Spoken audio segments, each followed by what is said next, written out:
By 1787, it was obvious that the Confederation government was not working.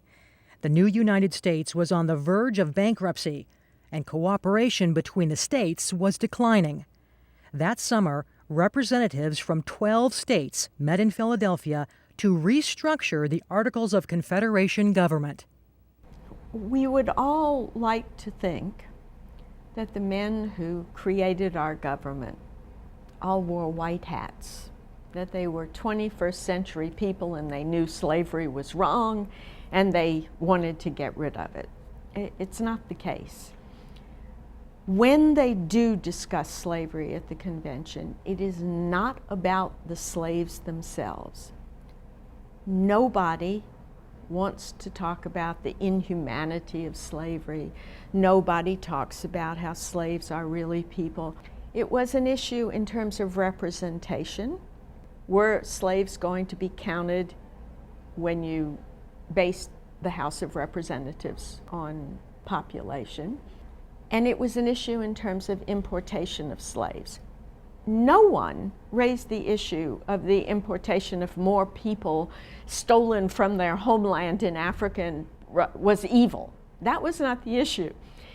The issue was purely political. These men truly thought that their country was about to disappear. They thought it would be divided up between France, England, and Spain because America had no military protection.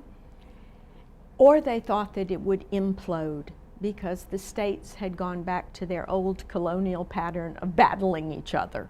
They really believed 1783, they become truly an independent country. 1787, they think the whole thing is going down the drain.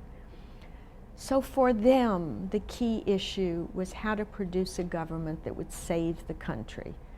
Slavery was not the most important issue for them, and they made that really very clear.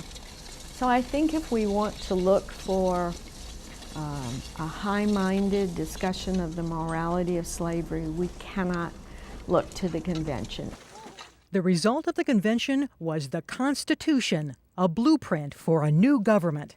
A government created through a series of political compromises that gave everyone something they wanted, and no one everything they wanted. For the enslaved population, it meant they remained property and counted at a reduced rate for representation. The word slave does not appear anywhere in the Constitution.